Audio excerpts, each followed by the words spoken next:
Este es un nuevo capítulo del curso de Estadística no paramétrica en R y Tidyverse. En esta ocasión vamos a trabajar con pruebas para una muestra. Estas pruebas pueden servir para evaluar la bondad del ajuste, pueden servir también para determinar si es que ciertos datos se distribuyen de alguna forma en particular atendiendo a determinada distribución. Pueden servir también para identificar la locación de un parámetro. Otras nos permiten hacer el estudio de la forma en la que se recolectaron los datos, si es que esto fue aleatorio. Y por otro lado también existen algunas pruebas para una muestra que nos sirven para identificar valores atípicos. Empezaremos buscando nuestro script y en el script en primera instancia se cargan todos los paquetes. Tidyverse, que nos permitirá trabajar con todas las funciones de esta nueva forma de hacer manejo de datos con R. Foreign, que nos permite abrir archivos en formato SPSS o de otro tipo. Destools, que contiene algunas funciones para pruebas paramétricas y no paramétricas. Rstatics, que es un paquete para poder hacer pruebas de hipótesis en el contexto de Tidyverse. ggstatsplot, que se utiliza para obtener gráficos y pruebas estadísticas de una sola vez. Luego tenemos paquetes como normtest y nortest que nos permiten hacer pruebas de bondad de ajuste. Janitor, aquí voy a utilizar el comando tabil para poder hacer conteos, y otros paquetes como podrían ser t-series, que contienen la prueba de rachas, y outliers, que nos permite identificar datos atípicos. Bien, se va a abrir acá el data frame y vamos a agregar este data frame a la memoria activa con el comando attach. Bien, ya está esto. Y luego vamos a hacer pruebas de bondad de ajuste. Empezaremos por las pruebas de bondad de ajuste. Las pruebas de bondad de ajuste nos permiten identificar si es que ciertos datos de naturaleza numérica se distribuyen de forma normal.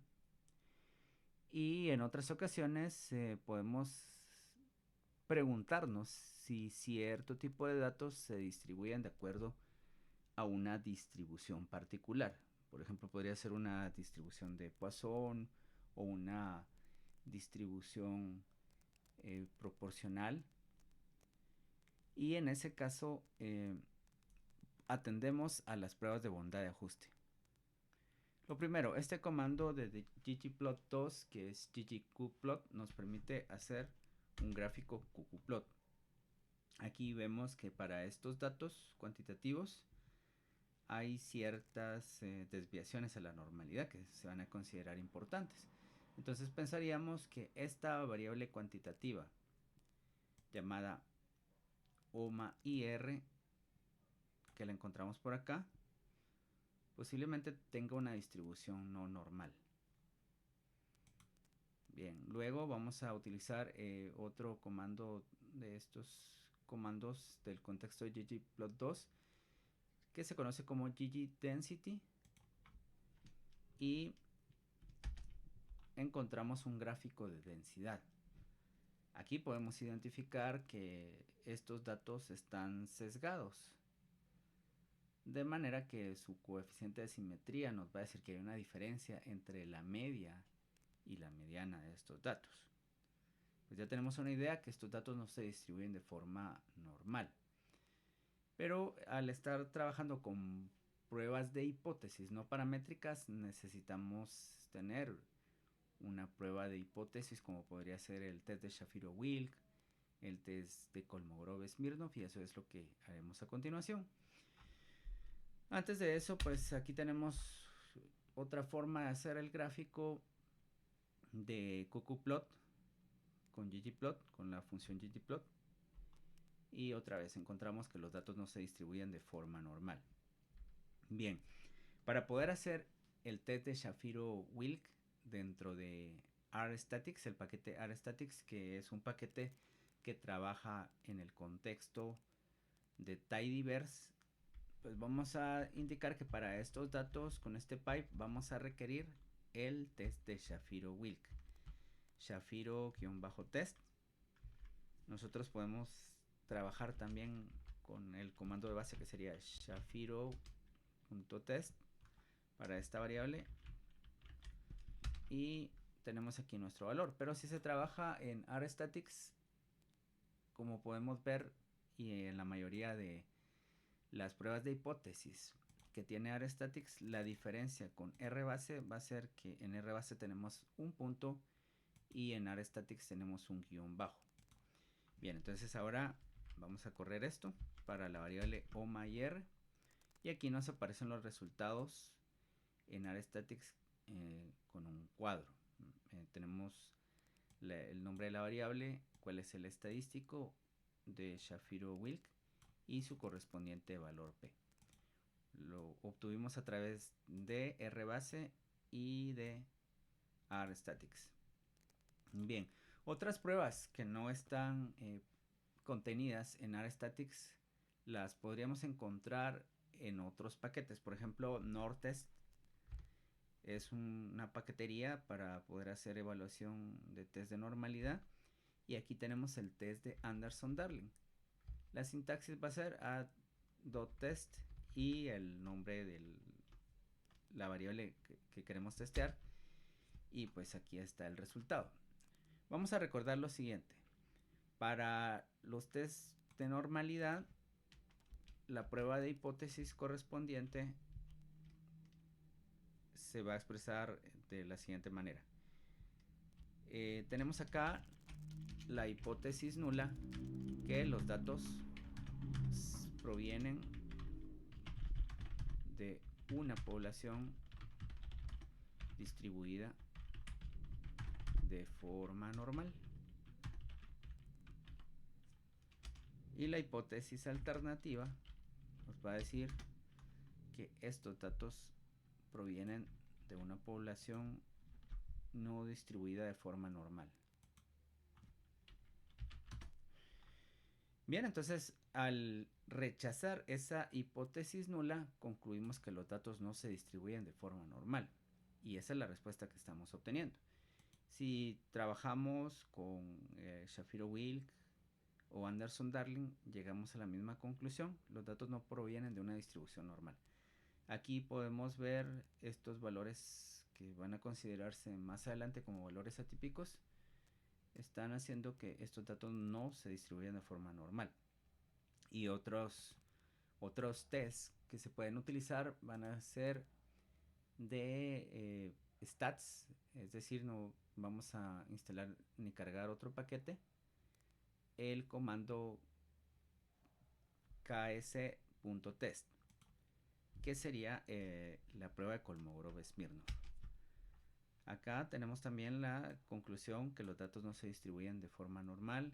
En Desk Tools encontramos el test de Yarke-Vera.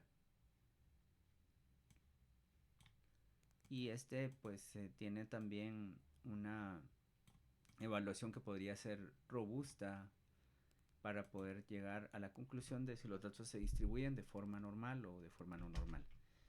Desk Tools, aquí está su resultado, un resultado estadísticamente significativo. Concluimos otra vez que los datos no se distribuyen de forma normal. Tenemos también skewness y kurtosis. Estos son test de hipótesis en los cuales se está valiendo de la kurtosis y de el coeficiente de asimetría. Es decir, este test no es, al ser un test, pues debe tener una prueba de hipótesis. Lo que estamos haciendo no es calcular el coeficiente de asimetría. Lo que nos preguntamos es si ese coeficiente de asimetría está reflejando una distribución normal o una distribución no normal. Cuando corro acá, pues este paquete no se ha podido instalar previamente porque no hay una versión no hay una versión del paquete que pueda correr en la versión de R que tengo instalada. Lo mismo para kurtosis. Este además hace réplicas de los datos originales. Aquí estoy indicando la cantidad de réplicas que necesito, pero un rechazo de la hipótesis nula me va a decir lo mismo, que los datos no se distribuyen de forma normal. Y del paquete de moments tengo el test de Agostino. Aquí está. Y este es un test también que contrasta la asimetría. Esa asimetría nos está reflejando una distribución no normal. Es decir, un test de bondad de ajuste atendiendo a la asimetría.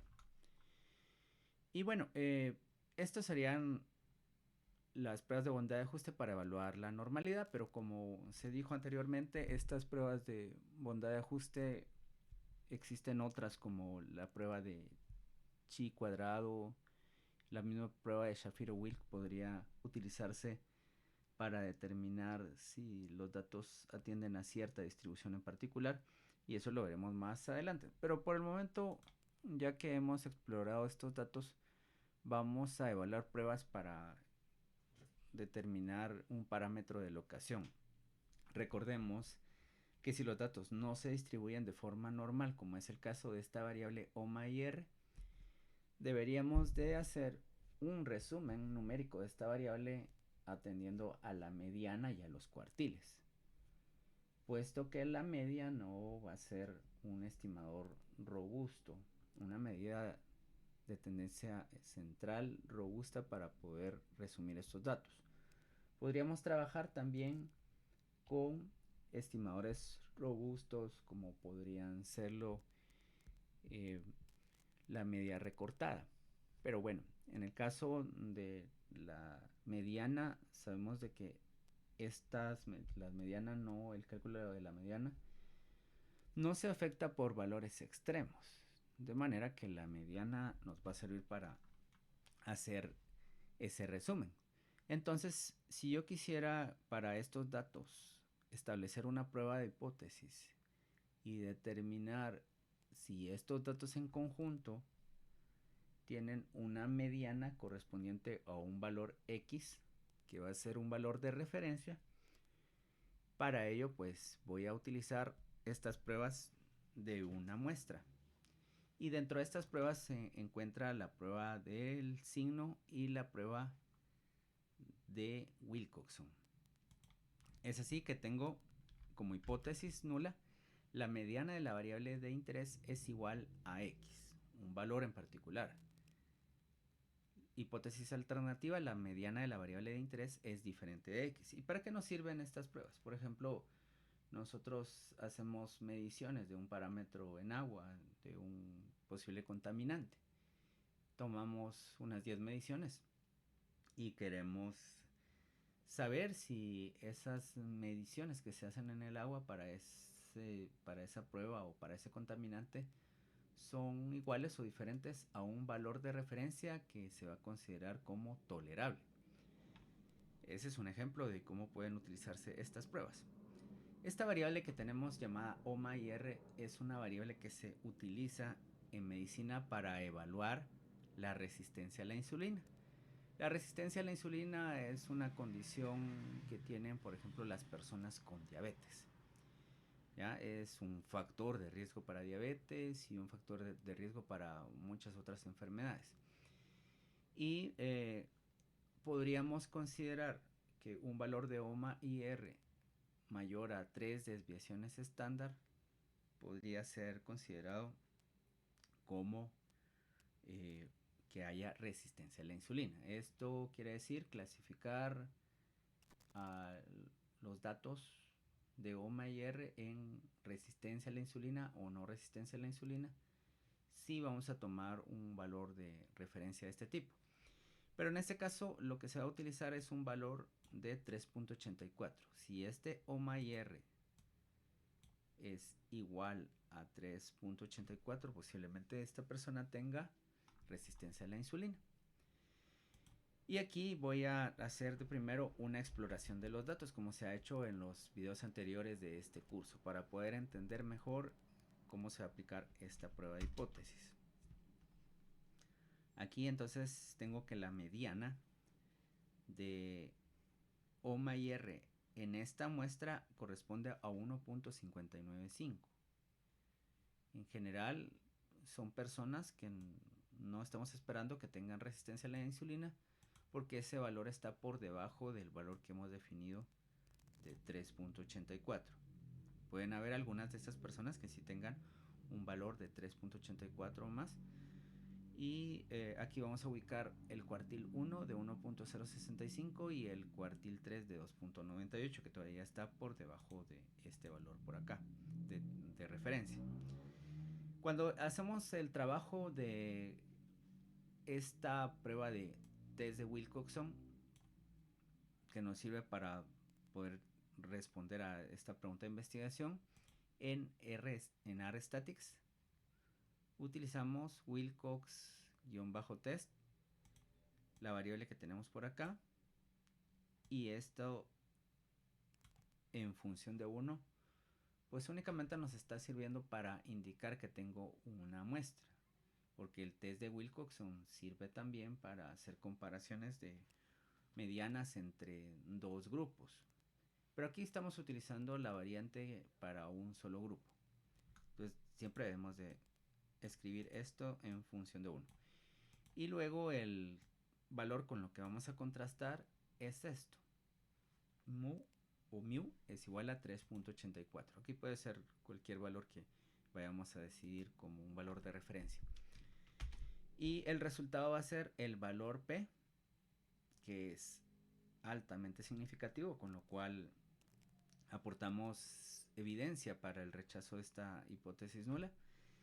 Y concluimos que la mediana de la variable de interés es diferente de esto. Es decir, estos individuos donde se hizo este cálculo de esta variable,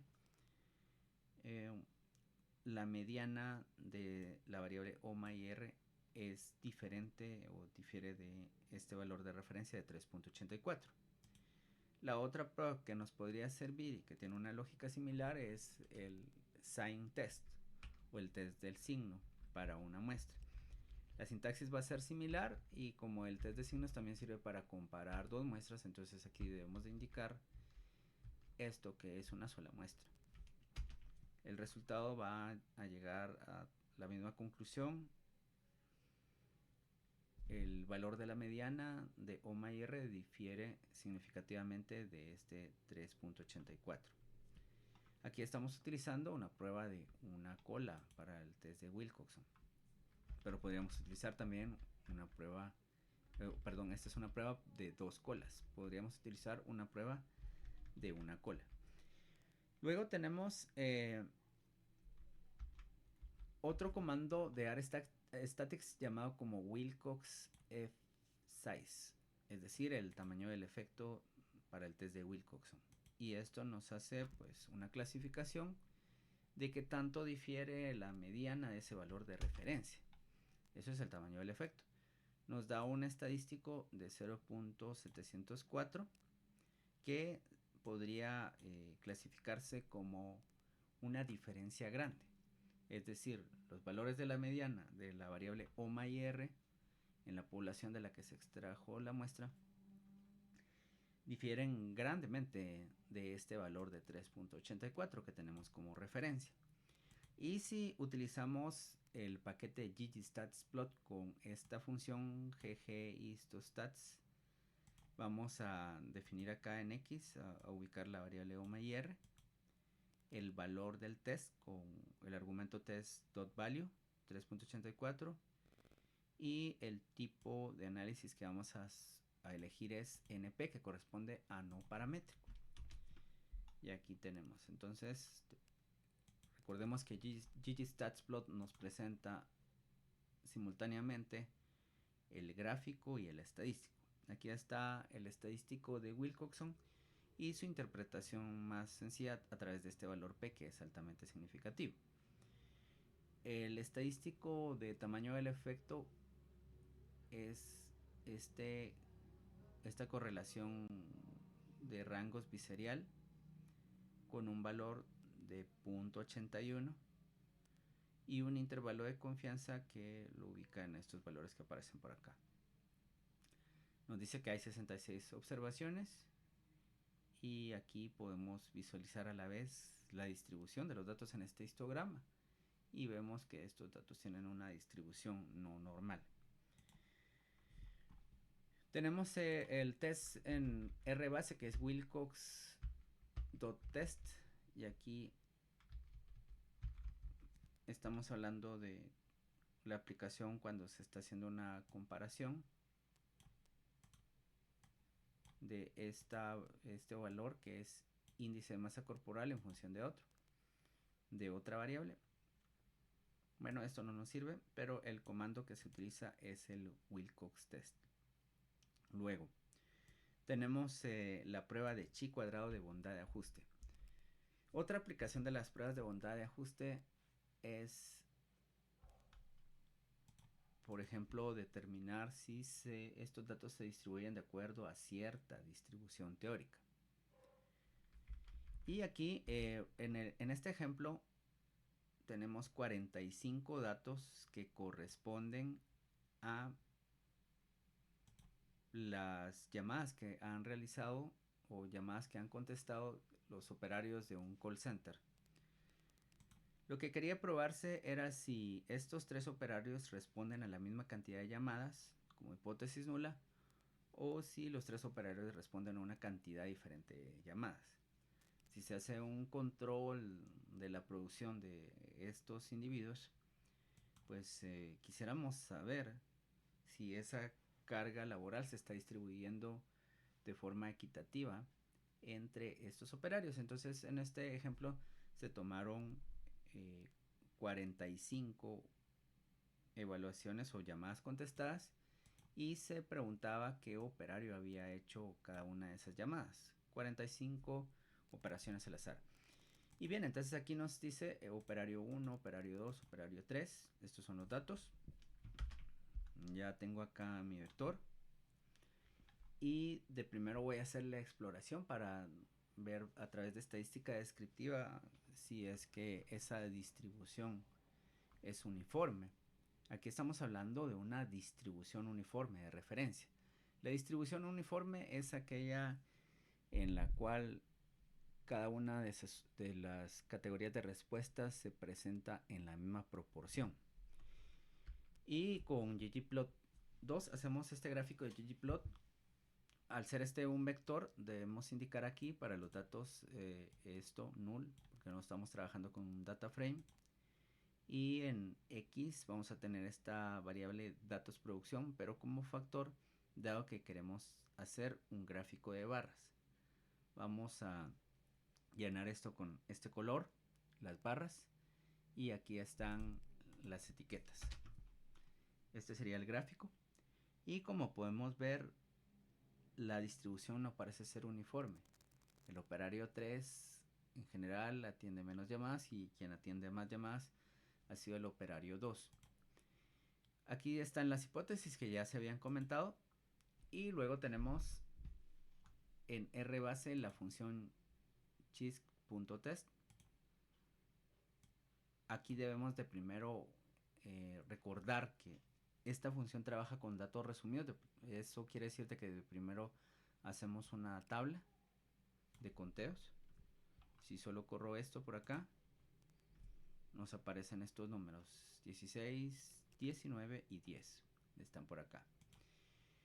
Y nosotros queremos saber si se contesta la misma cantidad de llamadas. Tenemos tres operarios, entonces vamos a definir acá en la probabilidad un vector que contenga un tercio, un tercio y un tercio, que serían esas proporciones teóricas que corresponderían a una distribución uniforme. El resultado que aparece acá es no significativo. Ese es el resultado no significativo. Bueno, por el momento podemos llegar a la conclusión que los tres operarios responden a la misma cantidad de llamadas. Desde el punto de vista descriptivo encontramos acá ciertas diferencias, pero pues no se ha descartado que se responda a la misma cantidad de llamadas. Luego Vamos a hacerlo en RStatics y para ello voy a crear de primero la tabla con el comando tabil. Datos producción, aquí se ha creado la tabla y este que es el comando de RStatics gist-test tabla y el resultado que tiene por acá de n, y aquí está la misma distribución. ¿Cuál es la respuesta? El valor p no significativo, y es el mismo que habíamos obtenido anteriormente, 0.247. Luego tenemos la prueba de rachas. La prueba de rachas nos permite determinar si una secuencia de datos es o no aleatoria. De manera que aquí tenemos como hipótesis nula la aleatoriedad prevalece en la muestra o las secuencias aleatorias, lo mismo. Y la hipótesis alternativa es que la aleatoriedad no prevalece en la muestra o la secuencia no es aleatoria. Aquí tenemos los datos de hombres y mujeres y queremos saber si, por ejemplo, estas personas eran atendidas en una consulta externa para poder hacerles algunos laboratorios. La distribución con la que se ubicaban estas personas en una cola de espera era o no aleatoria. Están todas las observaciones por acá, 50 observaciones, y luego vamos a trabajar en agregar etiquetas con el comando factor y la opción labels de hombre-mujer.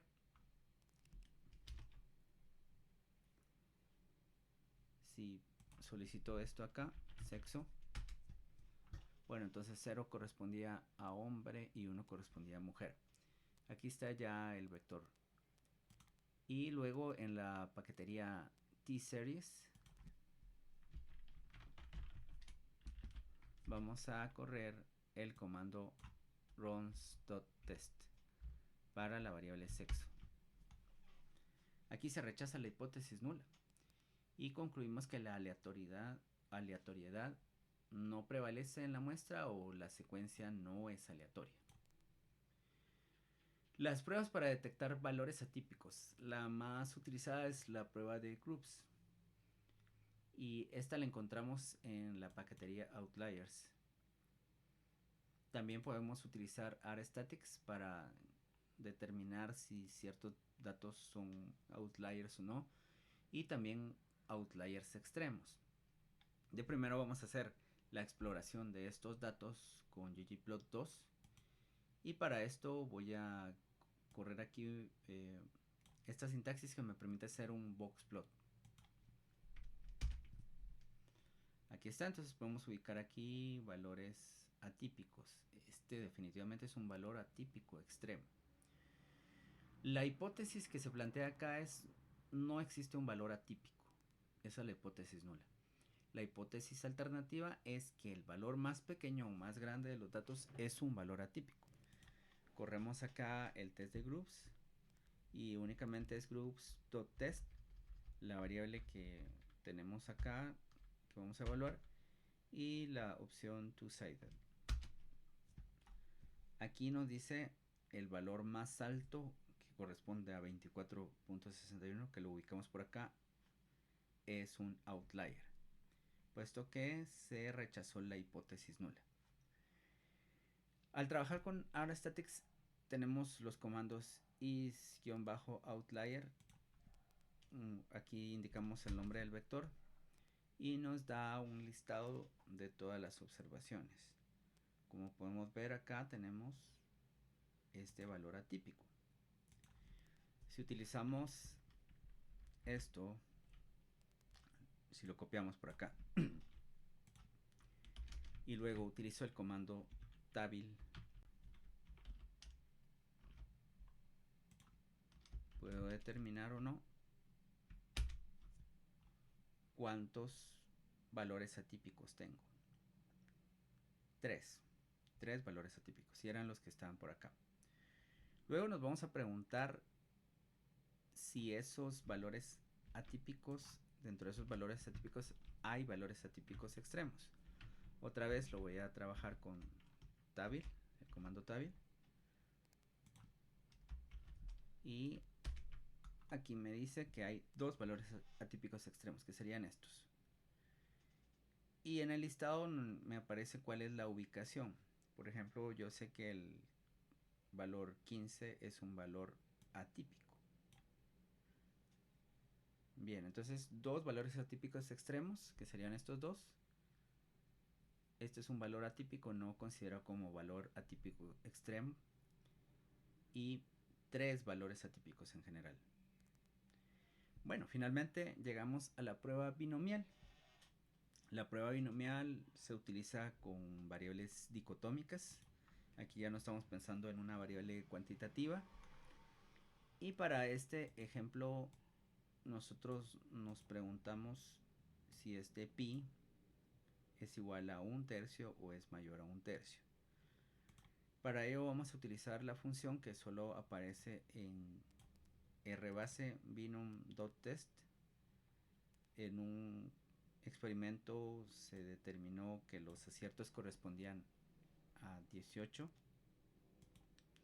y los no aciertos a 26, y nos preguntamos si esta proporción poblacional es igual a 1/3 o es mayor a 1/3. La alternativa, por lo tanto, va a ser greater. Aquí aparece el valor P, que es estadísticamente significativo, entonces rechazamos esta hipótesis nula. En consecuencia, aceptamos esta alternativa. Y aquí podemos obtener el intervalo de confianza para esa probabilidad. Bien, con esto hemos visto cómo se pueden realizar pruebas no paramétricas para una muestra en R y tidyverse.